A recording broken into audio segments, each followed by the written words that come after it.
And I was like, I can't teach about vocab. I mean, these kids are completely hijacked by this online social stuff, but off campus. And that was 10 years ago. I mean, and so that was an aha moment. I started talking to my students about it, and they were like, yeah, but our parents are texting and driving. Our parents are playing Candy Crush. Our parents are on Facebook. And that was the light bulb moment of, oh, this isn't a kid problem. This is an adult problem that is impacting children. And I need to work with the adults. So that's how I got here.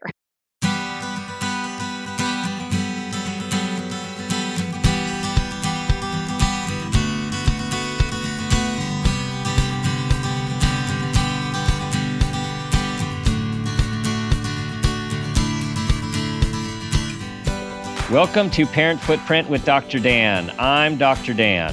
This show is about making the world a more loving, accepting, and compassionate place, one parent, one person, and one child at a time. The key to raising healthy and engaged kids is for us parents to seek the same in our own lives while striving to be the best versions of ourselves each day. No matter who you are or where you came from, with increased awareness, you can be purposeful about leaving a healthy footprint for your children, your family, and all those you care about while living your own life to the fullest. Today's show is completely aligned with our mission. Today's show is Becoming a Tech-Intentional Family with Emily Cherkin.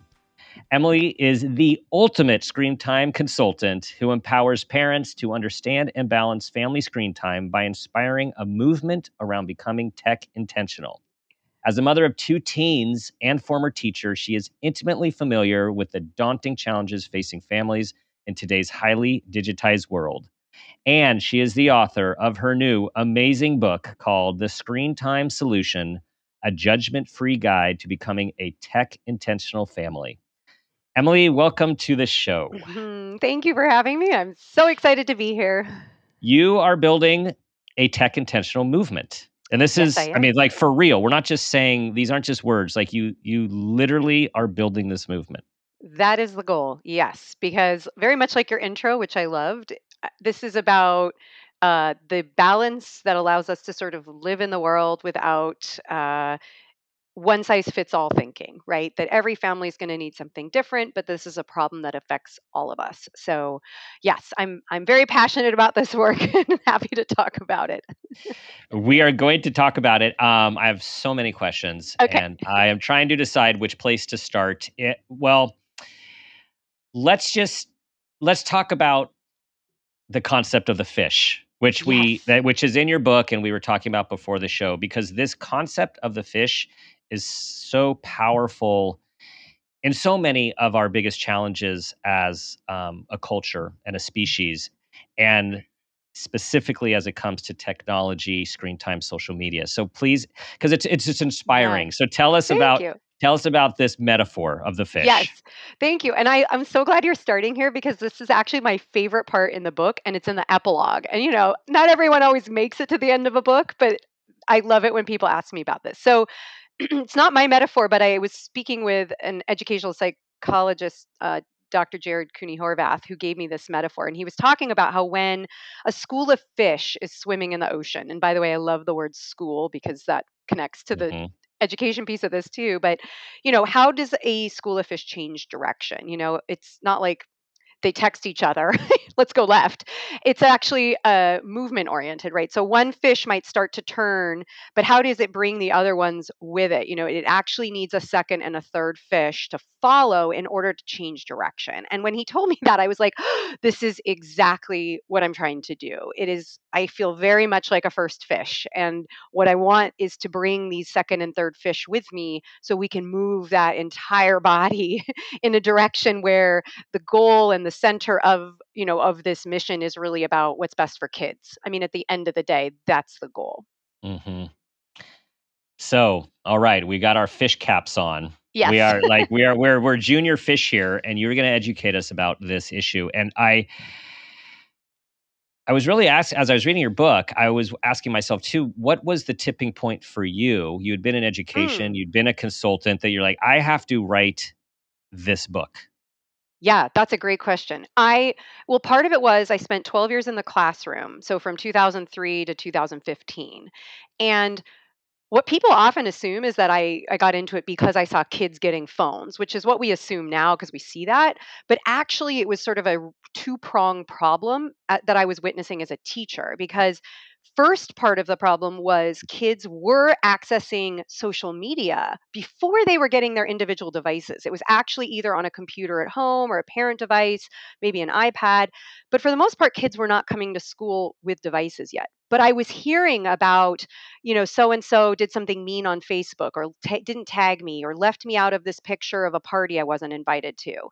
And so I was hearing that in the classroom. Simultaneously, as a teacher, I was being asked to move my paper grade book and my paper handouts and my lesson plans onto a digital platform. And what I noticed was my students, who were seventh graders, so 12 and 13-year-olds, stopped coming to talk to me about why am I missing this assignment? What did happen? Why did I get a B on my vocab test? How do I make up this missed thing? And they started going online to look up their assignments. So driving us both to computers now because then their parents would email me. So it like completely shifted what I saw as absolutely critical skill building opportunities in middle school, like Hmm. advocacy, executive function, all of this important life skill stuff. Um, and at the same time, they'd come into the classroom talking about this stuff online. And I was like, I can't teach about vocab. I mean, these kids are completely hijacked by this offline or online social stuff, but off campus. And that was 10 years ago. I mean, Hmm. and so that was an aha moment. I started talking to my students about it, and they were like, yeah, but our parents are texting and driving. Our parents are playing Candy Crush. Our parents are on Facebook. And that was the light Hmm. bulb moment of, oh, this isn't a kid problem. This is an adult Hmm. problem that is impacting children. And Hmm. I need to work with the adults. So that's how I got here. Yes, and that is also why we're so aligned with this idea of that how important it is for parents to be aware. And Yes. as parents listening, always it's that can seem overwhelming, but I think it's empowering because the more we live and the older our kids get, we realize how little control we have over Yes. them and the complete lack of control we have over what happens to them, what they're exposed to when they're not with us or when they're in their Exactly. room on their screen. So Exactly. the idea that you can focus on yourself and do good things for yourself that and also good things for your kids, like Right. let's see that as an empowering message, not an overwhelming one. Yes, and I think that's a really important thing that I always try to articulate is I am not in the position of blaming parents. I always say it's not our fault, but it is our responsibility to understand the problem and do everything we can to address it. I would love, and I do put a lot of pressure on tech companies for designing their products to be manipulative and addictive in the first place, right? Mhm.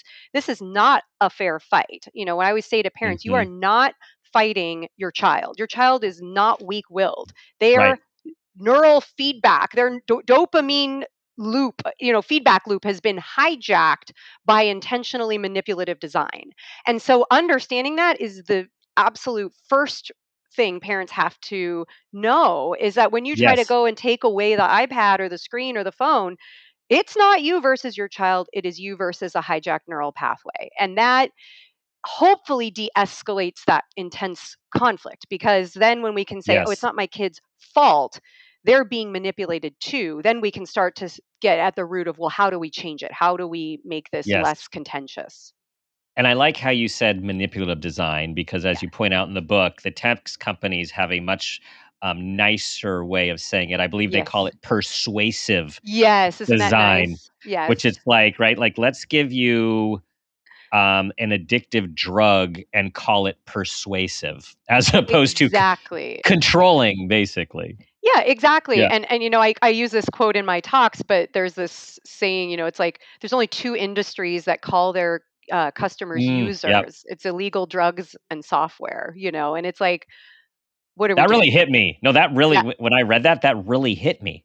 yeah, Right? Say that. So yeah. say that again. Right? Say that again Yeah, for there the are two. Yeah. only two industries who call their customers users: illegal drugs and software. Yes. Yeah. That's pretty powerful. Speaking of powerful and drugs, sobriety. So I'm going to, Yeah. I want to read some of these sobering facts to set Yes. the landscape that you have mentioned in the outset of the book. So 31% of 8-year-olds have smartphones. By 31% of 8-year-olds have smartphones, and 71% by age 12. Right. So this Yes. is a lot of people.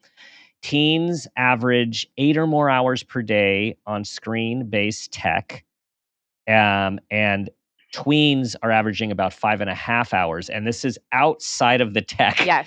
that they're on school, guys, right? So Yes. 8.5 and Yes. 5.5 hours outside of, and we know that school, we'll talk about ed tech, has so much technology Yes. as part of school. Um, Another study found that moderate use of screens, and moderate is, quote, only 4 hours a day outside Right. of school, was associated with less curiosity, lower self-control, and increased distractibility. And there are more and more that we may or may not get to, but Yes. Yes. Those are big ones. this is significant. Yeah. And those are already a couple years old. So the numbers Right, are higher, right? right.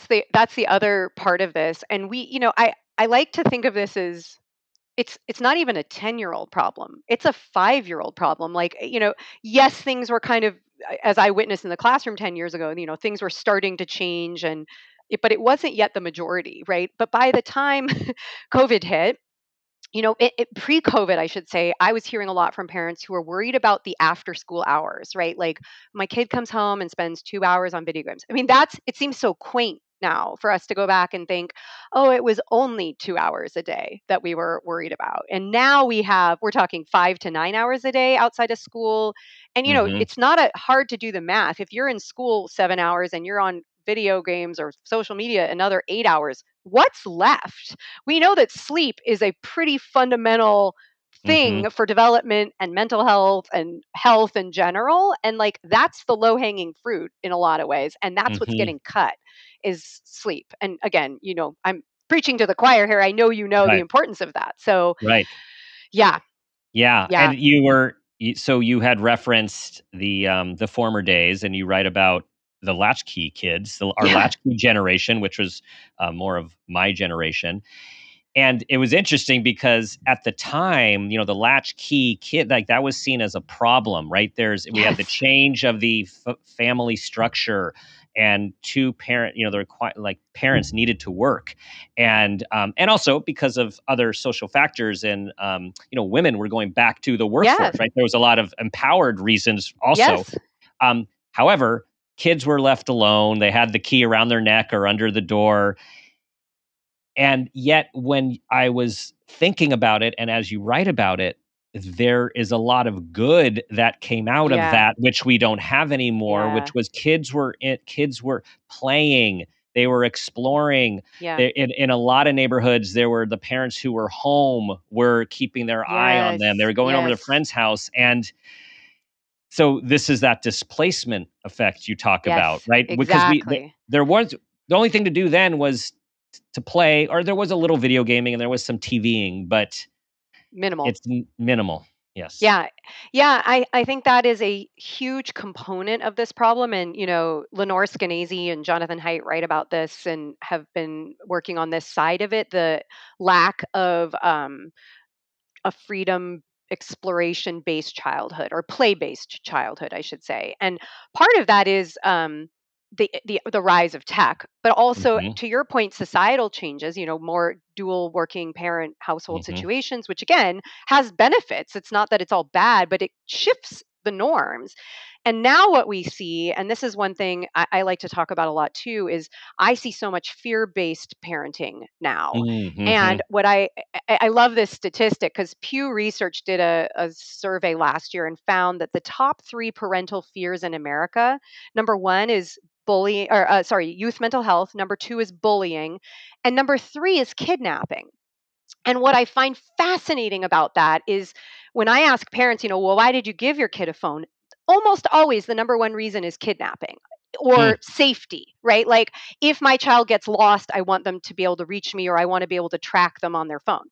But here's the thing, and someone did the math on this. If you wanted your child to be kidnapped, you'd have to leave them outside every day for 750,000 years to be guaranteed of being kidnapped. So when we talk about kidnapping, we are saying this is so statistically rare, it is almost nil.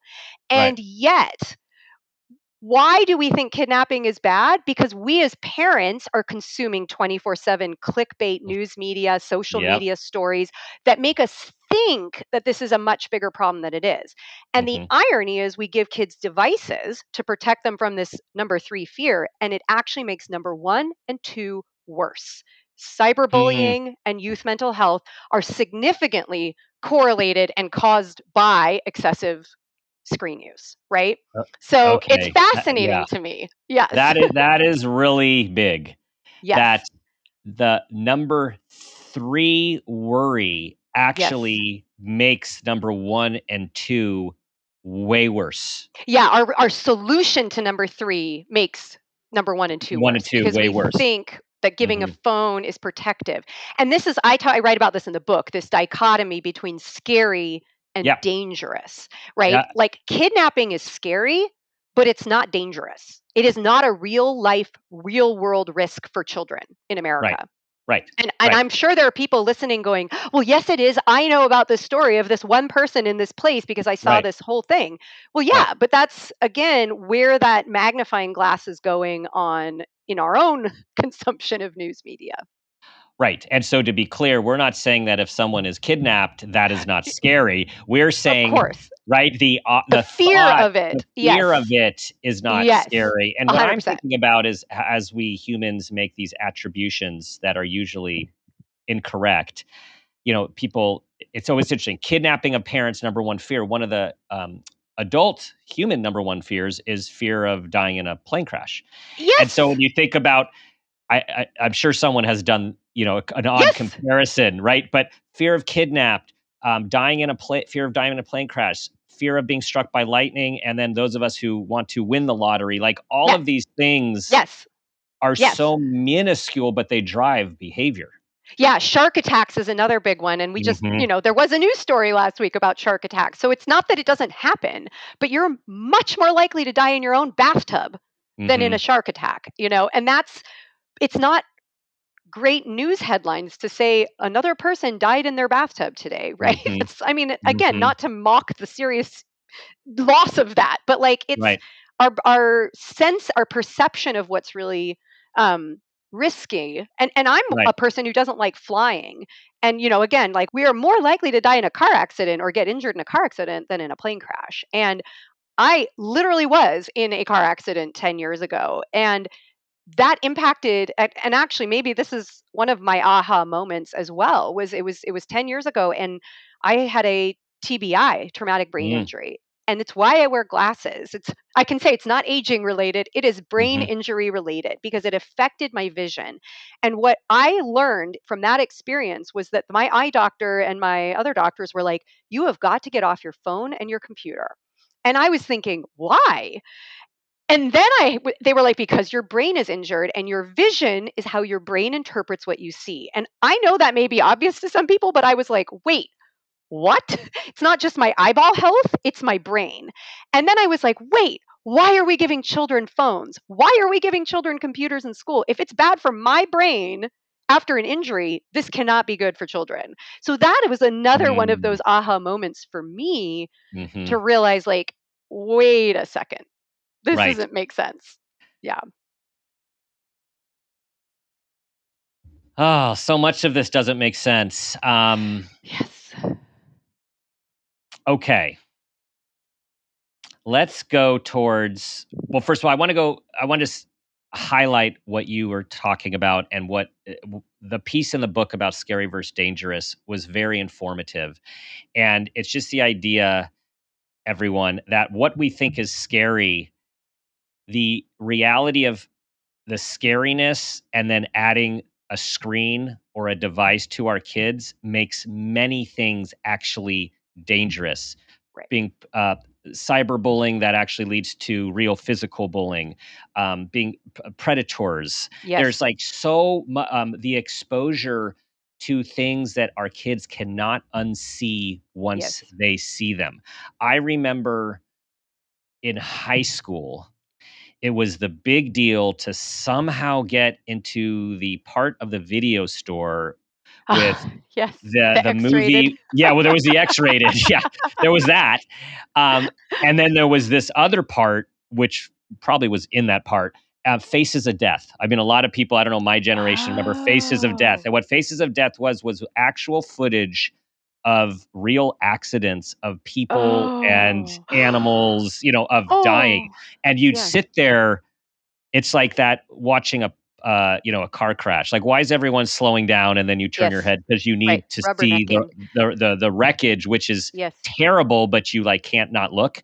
Yes. This Yes. movie was like that. And what I'm saying is Yes. it was so hard to get access to something like that. Yeah. Or we talked about X-rated, so let's just talk about even Yeah. porn. It Right. was Right. all had layers of. Yes. Yeah. So now Friction. anytime you give a tablet or someone goes over to a friend's with a screen, right? This is Yeah. what we don't know. The other families where kids just get it earlier, they just can look up the most horrific, violent, sexual, bad things happening in the world. You can't unsee those, No, particularly for our exactly. sensitive souls. Right. And, I always say, and this isn't my line, but, when parents say, when should I give my kid a phone? And when you're ready for them to see porn. And that is Mm, a mhm, shocking feeling to hear that. But the reality is, and sure, kids are curious naturally. Like, that's good. We want kids to be curious. But when you give them unlimited access to the internet, that curiosity is going to translate into Google searches. And so it could even be an innocuous Google search. And so, like, an example I always give is, like, my son used to be really into Harry Potter, and he wanted a scarlet robe, like a Harry Potter Hogwarts robe, but he used the word scarlet, which I thought was hilarious. I looked it up. Guess what happens when you Google scarlet robe? You get mm, lingerie. Now, that's not even that pornographic, particularly, but for a young kid, it's sort of confusing at best, right? mhm, And that's the kind of thing where I think so often kids, and again, I think even back like in the analog days of a dictionary where you might look up the word but, it's like mhm, it's kids being curious, and then what happens is that the stakes are so much higher, and the inability to unsee it, as you describe. And so, if a child in your home is interacting in any way with any online games, programs, social media platforms, internet searches, there has to be a constant and ongoing conversation about what to do when you see it, not if, when, because mhm, it's there. And mhm, again, not even because kids are looking for it, but because it's just everywhere. I mean, we get pop up ads all the time, or you get spammy texts, right? Like, this is the norm today. So if we get mhm, it, we know our kids are getting it. And that is a mhm. conversation we have to have constantly with our kids. And that's how we prepare, right? That's how you Exactly. Yeah. inoculate for the inevitable without burying our heads that, oh no, our kids aren't going to see that and they're not going to be into that. And no, that's Well, and we're, yeah, I'm glad you mentioned that because I get that a lot too. Well, not my kid. There is a lot of sense that, well, my kid would never, or my kid needs a phone because, like, there's a special reason. And you know what? I can see maybe a tiny, tiny handful of reasons, such as diabetes, right? Like as a glucose monitor or something, like a medical device. Beyond that, need is a very loaded word, right? And Mhm, for whom are we giving the device? Is it for us to alleviate our own parental anxiety, or is it for our children? Because there are almost no circumstances in which giving it to our kid is actually better for our child. Might be better for us. And that's a mhm, bitter pill to swallow, right? So I push back on that for parents, and that's a hard one. mhm, But mhm, it's an important one to have. And again, you could be doing everything right, and I put right in quotes because what does that mean? It's different for everyone. But, like, you could delay social media, you could delay smartphones, you could have no screens in your house, and your kid is going to go to a friend's house and they're going to get it there, or they're going to be riding the bus and someone's got a phone, or they're going to school and on their school computer they can find YouTube. So we cannot hide our heads in the sand and pretend our kids are not ever going to see it. It's not a question of if, it's a matter of when. So it's mhm, it mhm, the that is where that parental responsibility to understand that and not pretend it's a non-issue has to mhm. change. Yes, which brings us to this idea of parenting controls versus Yes. parenting, and clearly there is this need for these tech companies to come out and, we're going to have an answer for this. We are going to help you monitor, because how do you monitor when you can't see what's happening? And so there's a whole industry. of Yep. parenting controls. And you make the point, actually, this is not the answer, which you're going to Mm-mm. tell us why. Yeah. And we actually need parenting. This is all about parenting. Exactly. Yes, and then again, my little asterisk that says, but it's not our fault, it's our responsibility, right? So, too often we rely on parental controls, and this is where I differ from some people in my field who definitely will recommend filtering and software and routers and all of that kind of stuff. And I will first say, if you have things at work for your family that involve those, fine. I'm not saying throw them out. But too often I get this question of which ones do you recommend? And I don't because, well, I have a whole essay with 10 reasons I don't.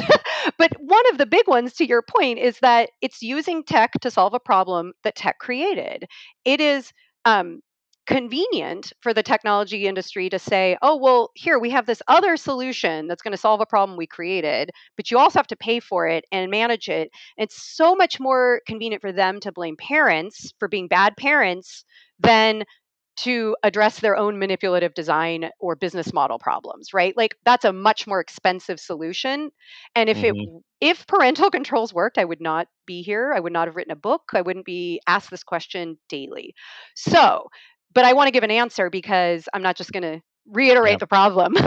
So, and the Institute for Family Studies and Gallup recently did some research on this. So I found it very validating that what I've been saying is now backed by research. The two questions I get asked the most are what parental controls you recommend and how much screen time is too much screen time. And I understand the inclination to ask those questions, but those are the wrong questions to ask. And I'll tell you what the right questions to ask are. The first question is, do I know what my child is doing online? And do I have a strong relationship with my child? Mm. And the reason that those questions are more important is because parental controls don't exempt us from the parenting. And too often, I think we want them to be this, silver bullet, this magic thing that will just solve all our problems. And we can rest assured that our kids are safe. I call it digital whack-a-mole because you Hmm. think you've blocked one thing and the kids are. For example, kids can go to Pinterest and watch TikTok videos. You might ban TikTok, you might block it, you might not be allowed to download it, but all they have to do is go to Pinterest and they can find them. So it's always kids are clever. Tech is, they literally just Google it. How do I get the back door? How do I go around these parental controls? So that's a problem. And the other thing is, it's not about total amount of time, although I think there's too much time being spent on screens. I always say a little bit's okay and a lot's too much. But Hmm. it depends so much on the child and the content and the experience and the frequency, right? Like there's so many variables that just a simple number doesn't give you enough information. So the Hmm. antidote to these things, the things that we're actually going to make sort of future proof our kids are going to fall in the relationship, the quality of the relationship we Hmm. have with them, which will include understanding what they're doing online. And that is going to come through constant conversation. And I talk Hmm. a lot about replacing judgment with curiosity, just neutral, curious question asking all the time. Like till your kids are rolling their eyes. You know it's working Hmm. when they're rolling their eyes, is what I like to Hmm. say. Yes. Um, and in terms of relationship, the word that you use a lot is connection, and I just Yes, I love that word. So it's like connection and relationship, and that is really the antidote to so much. addiction. Yes, Yeah, yeah, right. So much yeah, is how we can try to, and yes, everyone, we all.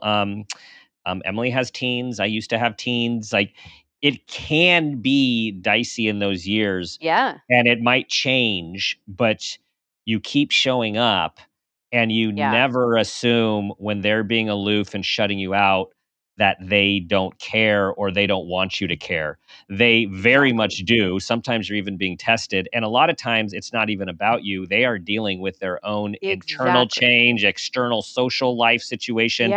They're Yes. not even thinking about you. It's not personal. And we just have Yes. to keep showing up. Yes, and that is I think that is one thing I wish parents and it's not we just were never taught about child development unless you're a child development expert or even a teacher to some degree, which some of them don't understand child development. Like It's normal for a teenager to be eye rolly and rude and scoff at you and be mean and nasty. That's developmentally normal. And what we Mhm. have to do is, to your point exactly, we cannot take it personally. And we have to hold the space to be Mm. the place for them to come to.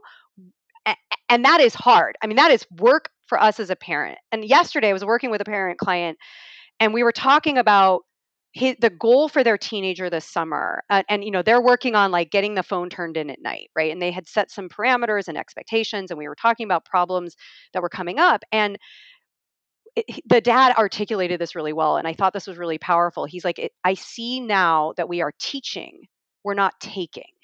And it's this Mm. idea of like, when we just take the phone away, or and I'm not saying there aren't times where we have to do that, but like, when we just take and punish, we lose what I think is the core of parenting, which is actually teaching. Right. And the, Right. the root of the word Dis discipline means to To teach. teach, right. Yes. And Not so, punishment, not punishment. no, because Yes. punishment drives them underground into secrecy. They're going to find back ways. It's the sneaking that happens. Yep. Teaching is much harder, and it is in the context of the relationship. And so this teenager is making mistakes, and the parents' focus is on, yep, you made a mistake. That's developmentally normal. We're going to tighten the parameters a little bit and give you another chance. And my goodness, I think if we take the long view on that, that's setting this kid up for success later. Because if Mhm. they were to just rip the phone away and punish, he's going to be angry. He's going to, and I that's my approach to this. Mhm. Is it's like the marathon, not the sprint. There Right. isn't a quick fix. And if you want to fix or address anything related to screen time, it is all going to come back to what kind of a relationship do you have with your child. That's it. That's where I'm going to start you. And Mhm. I think that's true for most things in parenting, right? Is that quality of the Mhm. relationship. Doesn't mean that Mhm. there's not conflict. It just Mhm. means that when there's conflict, you can work through it respectfully as much as, teenagely possible. Right. But Right. yeah, Right. that's core here. And this totally relates to education and schooling Yes. because we talk about this all the time with homework. Yes. And the guidance is just remember the what leaves your house at whatever age your child leaves is the Yes. relationship. And if the Yes. That's great. relationship is is defined by homework conflict, Yeah. any kind of like that's the relationship. Yes, that's beautiful. And I think that's the question I would invite parents to think about is like, what is the goal? What am I trying to teach in this moment? Like, if I'm having a yelling fight with them about homework, at the end of this, what is it that I want? Do I want them to do the homework, or do I want them to know that they have the responsibility to complete an assignment because that's an expectation? That's a little Mhm. bit different. And to extrapolate that to their future, whether it's college or work or relationships, Mhm. do we want them to know that when they've made a commitment to someone or something, these are the steps they have to take? And that's Right. hard. That is Right. hard to do. Really hard. As we're moving towards, we're going to get concrete here. As we're moving Yes. towards things for parents to look for problematic use, and then ultimately how to be tech intentional. I want to say, take a step back and highlight also how you talk about the importance of values over Yeah. rules. Yes. And the memory that I had and I had shared from time to time when relevant is early on when our kids were young and we had a lot of intensity at the home and we had a parent coach and there was all these lists and rules on the kitchen table and all these Yeah. graphs and so I go to this conference and I stumble into this giant room. Maybe University of Kansas was presenting on the topic was what makes the happiest families. So they go through all this research and it gets distilled to the happiest families parent through values, not rules. Ooh. And I'm like, oh, okay, well that explains stuff that's going on in our chaotic home. But it Yeah. is also it's what the point that you make. So talk a little Yeah. bit about the importance Yeah. of values versus rules. Because with tech, everyone goes to off at this time, only this many hours. Yes. Like it goes to rules, and understandably so. Totally. And I Yep. agree that, and so maybe I would modify the word rules and say that it's important to have expectations, right? Like, I Mm, don't believe in just a free for all, do what you want, let your kids run the house, mhm, because I think boundaries are absolutely part of healthy values too, right? mhm, Like, and so values are just when we start at the point of deciding how to manage screen time in the house, if we come at it from a place of what we value as a family, then it's applicable to the whole family. And I get pushback or like, well, I'm a parent who works and so I need access to my email. Okay, fine. But as long as that's clear within the context of your values, so for example, if your value is we value spending time together in communication where we're not distracted by devices, then that means when you're at the dinner table, no one has a phone at the table, not just the kids. And kids hate hypocrisy. I mean, Hmm. it's Hmm. you're going to get instant rebellion. It doesn't mean that you can't have different rules for parents. And I know I just said the word rules, but different limits or different Hmm. values at certain points. The important part is that we articulate that this is different because, or the reason we're doing this is. And sometimes I think parents think they know what their family values are, and then they ask their kids and they're surprised that it's very different. And so I think it's a very valuable conversation or series of conversations to have about, and to use the word values is sometimes loaded too. So you can just sort of say, like, Hmm. what is important? What do you think is important? Or for little kids, my favorite one is like, let's say an alien from outer space landed in our living room and looked around. Like, what would they say our family cares about? Or how do we Hmm. spend our time when we have free time? It's possible they're going to say on the iPad, right? Like Right, right. replace judgment with curiosity. Okay, well, what does that mean? Does that mean we value alone time? Does that mean we value entertainment? Like, let's talk about it. And then sometimes, and I found this as a parent, is that the way they show up to tell you what the values are is not necessarily in their words, but in their behavior. How they interact with people out of your home. That what do teachers say about them? What do their friends say?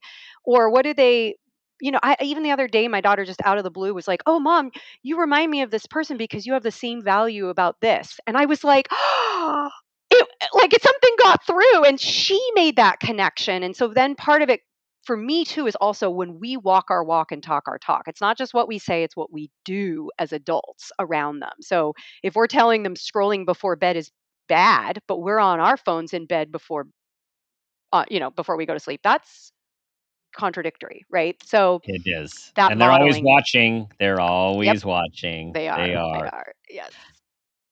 Okay, getting concrete. Yeah.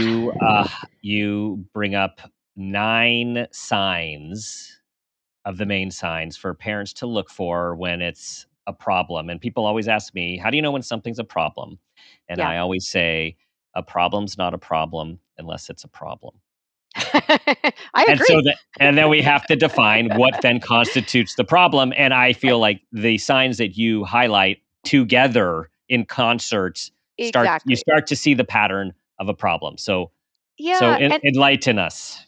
yeah, so I mean there are a list of 9. And one of the things I think actually to just sort of make this as simple as possible is, does the use of screens impact the quality of your family life? And Mm, that's kind of the broad question. And if the yeah, answer is yes, then there are these, is it difficult to stop using, loss of interest, are they having mental health issues? Like, then we can kind of go through and check on that list, like, where are these problems? First of all, I would say that some of them are going to be true, but that doesn't mean that it's problematic use, right? Like, yes, we're yes, talking when most of those get ticked off, or a majority of them is when and I think it's pretty obvious. I think for most families, like, it's either yes, it's interfering with the quality of life, or no, it's not. And if the answer is right. yes, then there's problematic use. And I would also invite parents to take a look at their own screen use, because Mhm, chances are, if your child has problematic screen use, you also probably do too. And mhm, no judgment. Again, I always feel like I need a sandwich board that says I'm not judging you because this mhm, is hard. But if you want change to happen, you have to be willing to make changes too. And I mhm, think this is a powerful teaching. One of my favorite, I think I read about this in the book, is my favorite parent educator taught me this phrase, I forgot to teach you. And what I mm, love about this is it disarms all of us from the conflict. So it's like, we're at a restaurant and your teenager's scrolling, scrolling, scrolling. You can say, you know what? I forgot to teach you that when we go to a restaurant, we have to put our phones down, especially when we're ordering, because it's rude not to make eye contact. Do you mhm. like that is so different than us yelling, put your phone away. It's so rude, right? Like, just to think about the way in which we talk about it and how we also model it ourselves, right? Mhm. Like, again, are we on our phones at the restaurant? Like, what we do is what they do. Yes. Yes, which and then that goes, so in line with this wonderful Brené Brown quote that you put in your Yes. book, and, she says, "The question isn't so much, are you parenting the right way? Yes. The question is, are you the adult you want your child to grow up to be?" And I'll add even be, are you the adult you want your child to be right now? Exactly. Exactly. Yeah, I loved that. I was like, this is exactly what I'm getting at. And That's again, exactly, yeah. there's also power in saying as a parent, "Oh my gosh, I've messed up big time." Mhm, Because our kids need to know that mistake making is healthy and normal. I mean, and again, that's kind of what we were talking about earlier with this sort of fear-based parenting, is this sense that if our kids screw up, that somehow it's a reflection on us as parents, which certainly is a cultural problem, right? We very quickly mhm, blame parents for kid behavior. And it's also really important that our kids have safe places to mess up, where the mhm, stakes are low, because mhm, that's the learning part, and I mentioned friction briefly, but like learning happens in moments of friction. And unfortunately, technology tends to contradict that. Like, it tends to make claim to make our lives easier and frictionless.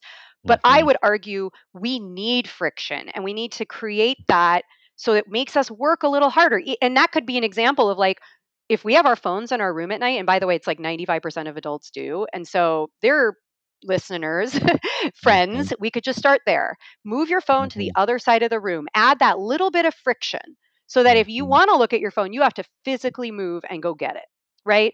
And that's a baby step, right? I really believe in taking small incremental steps to mhm, make longer term meaningful change. But, mhm, you know, friction is so necessary. And we need to remember that people are complex and messy and complicated, and mhm, make sure that we are providing safe places for our kids to mess up that isn't online, because the mhm, stakes are so much higher online. mhm.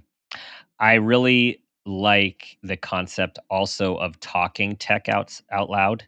Yes, live As a your life parent, out yeah, loud. live your life out Yes. loud, and it's so true, the idea of, first of all, when we're on our phones in front of our kids, regardless of what we're doing, we are being taken away from a potential interaction that hasn't Yes. happened or one that is happening and that we are inadvertently showing that we don't really care.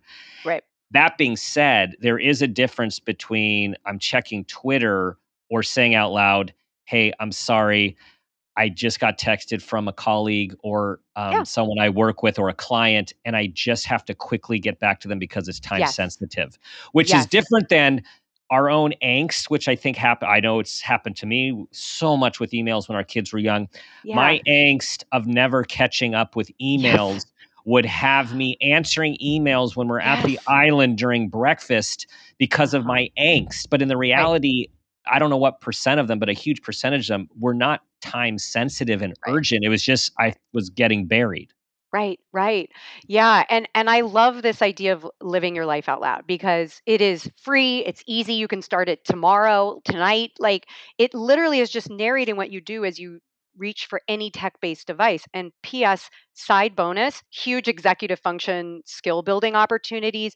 Excellent way to model for our children that these are not, I always say they're not switchblades, they're Swiss Army knives, like Mhm, our phones are multi-tools, and if our kids are only seeing the back of it, they have no idea what we're doing. We literally could be playing Candy Crush or scrolling through Twitter, but we might also be answering a very important email about something at their school or whatever. And we just need to articulate that. And I think mhm, we we've experienced this as phubbing, right? That phone plus snubbing. And we all mhm, have had that where, you're talking to a friend and all of a sudden a phone alert goes off and then you've lost them. You can tell they're not listening. And mhm, that's one thing when it's adult to adult, but children feel that. I mean, children are going to work to get our attention. And so we want to make sure that we're not letting our phone have more power over us than our child's needs. That doesn't mean we drop everything and address our precious mhm, child in that moment. But, mhm, my husband says, texting someone or getting a text from someone is like allowing someone who's not even in the room, like giving them permission to interrupt you. And that's kind of mind-boggling that like Mhm. we would allow that. And so Mhm. another really simple concrete strategy is just turn off all your notifications. Like I mean that's I have not had mine on for years and I have never missed anything because the sad Mm-mm. reality is my phone's always nearby, but it doesn't interrupt me in the middle of a conversation with my kids, right? And so that to me is a very important the modeling piece. And when we live our lives out loud, what we start to notice too is that other people don't do it. And it Mhm. feels like, why aren't you telling me what you're doing? You're in the middle of a Right. conversation with me and you're phubbing me, but you're not explaining. And so Right. that's good because it increases all of our awareness. And hopefully our kids will see us doing this because, P.S., this is a parent thing first. And Mhm. I've noticed my 16-year-old now, he'll say, I'm reaching for my phone because I'm going to text my friends about when we're going to, do whatever. And I will say every time, thank you for living your life out loud because I want to reinforce that Mhm. behavior, right? Where Totally. attention goes, energy flows. Yes. So let's talk about being tech intentional. Yes. And you give several ways of doing so. How would you summarize the tech intentional Yes. family? Really simply because it's a long definition and I wrote the whole book. But here's my TLDR: later is better, less is more, relationships first. Mm. That's what it Say means to be tech intentional. say again, please. Later is better, less is more, relationships first. And by Mhm. later is better, obviously delaying access, minimizing access, whether that's phones or iPads or social media as long as possible.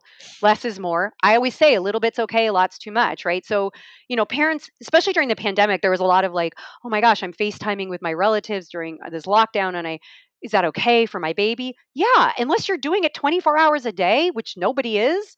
Of course, grandma needs to hear the baby's voice and, hear each other. Like that's using that as a tool to maintain an existing relationship.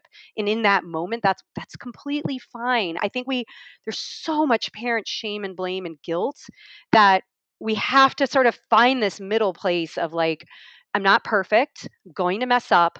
I'm also not going to break my children if they watch Bluey a couple times a week, or I'm not going to Mhm. ruin my teenager if they play some video games. Now, again, within the context of your values, within the context of the expectations you have as parents, you're not relinquishing. I don't like the word control, although I think you and I are on the same page Mhm. with this. Like, we're still the adults, right? It's still our job. But the older our kids get, the harder it is to sort of control them, which is why that Yes. relationship piece, to my third point, is it's Mhm. got to be rooted in a relationship. Mhm. Yeah. And as you say all this and as I read your book, it's what is also refreshing about it is it's not rocket science. It's just really Yeah. hard in this landscape to do, right? Yes. Because you're Yes. arguing for getting back to base to being very intentional about basic parenting, Yeah. which is guiding boundaries, relationship, Yes. model Yes. who you want your child to be. Yeah. Right? It's like so it's and when I say basic, I'm not minimizing, right? I'm Yeah. talking No. about these No. foundational tenets of really this meaningful and effective parenting in Hmm. the context of this beast, this albatross that we are all trying to like understand Yeah. not only what's happened, but what is happening and what's going Yeah. to continue to happen in this Yeah. tech digital age. Absolutely. And I will be the first to say that I have not always parented this way. I mean, again, my kids are 16 and 13 and I've been doing this work for 6 or 7 years and I probably gave them I mean, again, things were different, the landscape was Mhm. different, but, like, I look back at some of those things I did, and I remember my son being 18 months old, and I was so impressed he could swipe the iPhone open, and I was like, "Oh Right. my gosh, that's amazing." He just of course, in hindsight, I'm like, "Of course it's easy because they've designed it to be so easy." But Right. now so I say that because if you are at a point in parenting where you feel like I've done nothing along what you just said, Emily, it's never too late to make Right. small changes Right. and that matters. And so Right. I really want this to be a Right. positive, like hope-filled message of like Yeah. Yeah, everything matters. All of sorry, everything matters in terms of even the little incremental things, right. even if your kids are already 16. Like it's Totally. never too late. So, No, yeah. no. And it's for listeners, it's just a conversations of something like, hey, I just listened to a podcast and I learned a lot about screen times and about parenting and about how Yeah. we're still learning how to Yeah. parent with screens.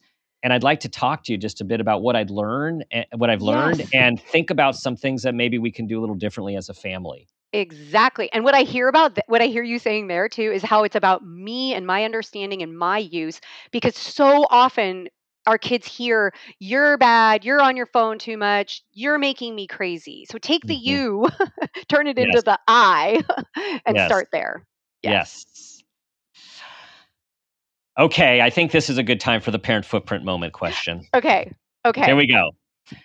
Tell us about a time that you became aware of yourself as an individual, as a parent, or even an awareness of your own parents, and that new awareness had a positive impact on your life, your kids, and or those you love. I can think of a very specific one, and it wasn't the one I thought of Uh, before we started, as you thought that might be the case. So I remember the same parent educator who taught me I forgot to teach you also told me about how important it was to play and have fun with our children even as they get older. And I realized I'm a firstborn, I'm a recovering perfectionist, so I'm all about like have my ducks in a row, get organized, efficiency, and that serves a purpose, but sometimes at the expense of having fun. And so I remember once I took my son out for breakfast, and he was maybe 8 or 9, and we were sitting there at the table, and I bumped the table by accident, and the salsa jar fell off and broke. And he was there was this moment of like, uh-oh, like what do we do? And then, it wasn't a big deal. Of course, the restaurant was nice. But then I teased him. I was like, Max, remember that time you broke the salsa jar? Remember that? And he's like, I didn't do that. That was you. And I don't know why that little tiny moment hmm, is something we still tease each other about. And it's like, it's almost like this little anchor point where I realize, like, I could have stressed out. I could have been like, "Oh my gosh, I'm so embarrassed. Like, what a klutz." Like, oh, beat myself up in front of him, but instead I chose to be playful about it. And mhm, I mhm, really, you know, having teenagers is not easy, but I like my kids, and I feel so grateful that I can have fun with them and tease them playfully within boundary sensitive ways, but like I don't know that I would have gotten there had I not kind of had mhm. that aha moment, 7 or 8 years ago. So, that's my That that's so it's amazing. These little Yes. things can have ripple effects in our Yes. life, in our kids' life, and Yes. as a firstborn, perfectionist in recovery myself, I completely relate to that, and that's such a strong message for everyone to hear, and the importance Yeah. of not only, like, how we apologize, but just show them we need to show our kids we're human. Because Yes. the expectations that they have, like, especially just go back to, like, social media, everyone's perfect and everyone's got Yeah. everything going for them, which we all know is not true, but Right. that's the pressure. We need to Yeah. show them that, yeah, like, we're human, we make mistakes, we're Yeah. always learning, and, Yeah. it's so refreshing for our Yeah. kids to experience I that. agree. I Yeah, agree. yeah. Thank you. So, Emily, thank you for being a fish and for inviting us to be a part of your fish school so we can, because Yes. it's going to take a collective, and it's happening. It is Yes. happening. Yes. Takes a collective to shift Yes. um, paradigms, and we need to shift this paradigm for health. I agree. So tell everyone, first of all, where they can find your new book, The Screen Time Solution, and all of the work you are doing at Yeah. advocacy, trainings, coaching. Yes, thank you. Well, I am always a big fan of the independent bookstore. So you can definitely go into your independent bookstore and request it. You can also buy it online at the more popular, well known sites. So it's available anywhere books are sold. Um, and I actually have an audiobook that I recorded myself. So you get my enthusiasm throughout. Yes, your That exuberance. Yes. Yes, it does come through, like, and I was like, "Oh, yay, I can emphasize all these things I wanted to in the book," but my editor kept saying, "You can't underline everything." So you get it in the audio version. My website's thescreentimeconsultant.com. And I would say one of the best ways to keep tabs on my work is to sign up for my newsletter, which is a weekly essay that I promise I don't spam you. It's literally once a week. And Mhm. they're usually on very relevant topics, either something I'm going through with my own kids, or something I've read about, or something I've been thinking about. And I get a lot of positive feedback on those. That it's the only newsletter I read is your emails. So um, that's a great place. And then ironically, I am on social media. I have a team of people who help me, so I don't have to spend all my time there. But Instagram and LinkedIn and Facebook. But Yep, that's what we that do. there's That's a what we do presence these there. days. Yes. Yes, yes. So thank Wonderful. you. Yes, yes. I want to close out with reading your words at the end of the book Okay. as inspiration for all of us. This is perhaps the most important thing we will do as parents today: ensure a technological future that will value and protect our children's emotional, mental, and cognitive health, prioritize people before profits, and place love before likes. This is our call to action. You are not alone. This is a fight worth having. Be the first fish. We can do this. Thank you. Yes, yes, we Yeah. Wow. can. Yes, let's Yes. go, everyone. Yes. Here for Yes. Okay. it. Thank you for Awesome. joining us today. You're so welcome. Thank you so much for having me. This was a wonderful conversation. All right, everyone. I always tell you to send this to everyone you know who will benefit. So that's everyone. Everyone needs to hear this, no matter how old they are, how old their kids are or aren't. If they don't have kids, this is for tech health. Everyone Yes. needs to understand this. Thank you for listening. Thank you for being a part of our community. And thank you for your 5-star reviews. They really do matter to us. You know the last two things I'm going to ask you to do before we sign off. Be the person you want your child to become, and ask yourself the guiding question: what footprint do you want to leave?